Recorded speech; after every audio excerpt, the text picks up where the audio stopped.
bedding. Even if the deer wanted to bed here, I don't want them to. Because look, I can see almost 200 yards in any direction.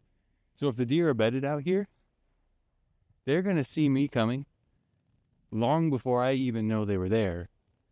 I'm going to think that I have a deer void on my property because they're going to see me come and leave every time I come in.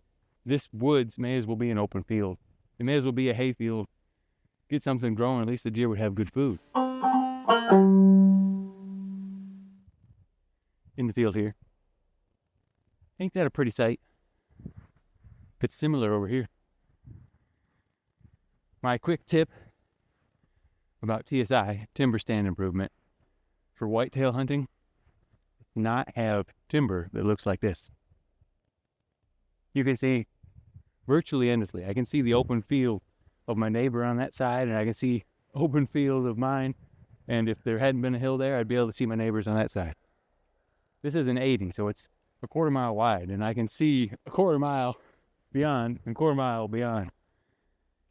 So when you're hunting it, you're coming into your tree stand, the deer can see you a quarter mile beyond, and they will be long gone before you even get close and know they were there. You're going to think you've got a deer void on your property when you hunt properties like this, because there's no way in clean. Now up here, it gets a little thicker, and I'll show you. But even if these red pine here, which is mostly what this woods is, red pine and aspen, even if it was standing hardwoods, you'd have the same problem. And when I'm thinking about deer management, I think about it from a farmer standpoint. I think about the deer as if they were livestock. They need food, water, and shelter. That open wood provides virtually none. You could argue maybe some shelter, but as a hunter, I don't want them sheltering in there because I won't be able to hunt them. They'll see me coming. So I don't want them bedding there, even if the deer wanted to, which it's not. When you get a big open wood like that, the right wind don't matter anyway. It just cuts through. Now what you want is like this stuff coming up here. This was clear cut some time ago. The stuff up here, and it's thick. I don't know if you can see it on the camera. The camera probably doesn't do it justice how open that is back here and how not open this is up here. Oh, that's almost snowshoeing. Feet out here in this open. Feet down. I'll get there in a minute. Everything takes longer when it's this deep of snow. All right. So anyway, looking into this, you can't see 10 yards effectively. You can get maybe a shadow at 30. But this type of stuff, there's a small section here on my property.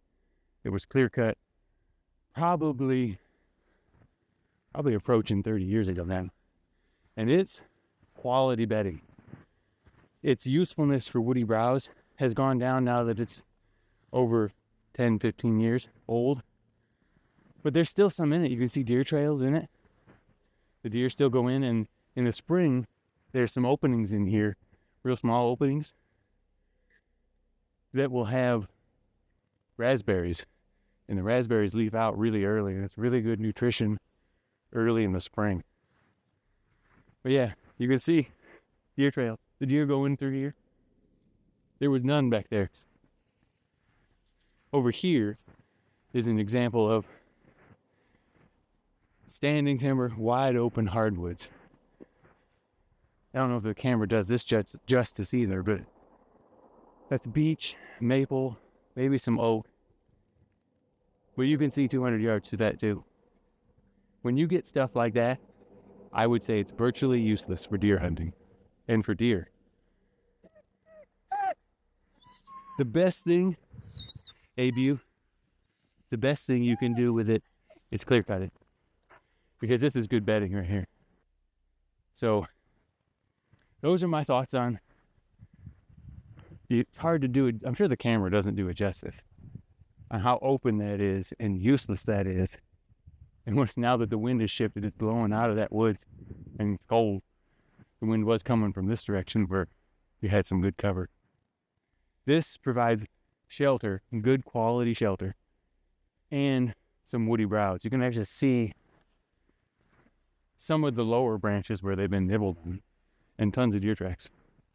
So you might be asking, it's your property, why haven't you clear cut it yet?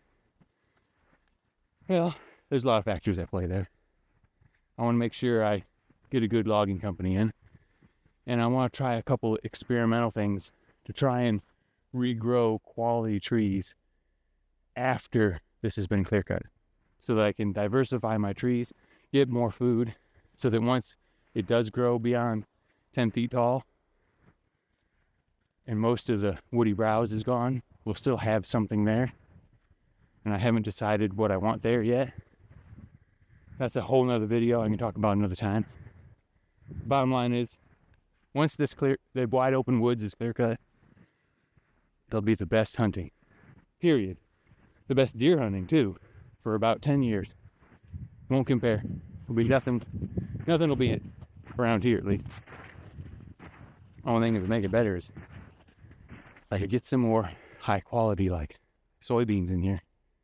Give you a corn food plot and it's wide open. And it's kind of hilly and rocky. But if I get some food plot and there's power around, pen. Hey, thanks for joining us. Let me know your thoughts. If you like what I have to say, give it a thumbs up, subscribe. But I always like hearing your thoughts, even if you disagree with me. I've said this before, but I enjoy alternative opinions, even if they disagree with me. Probably because I'm a thinker. I'm not afraid of sound advice. But anyway, if I don't see you here in the field, we'll see you in the kingdom.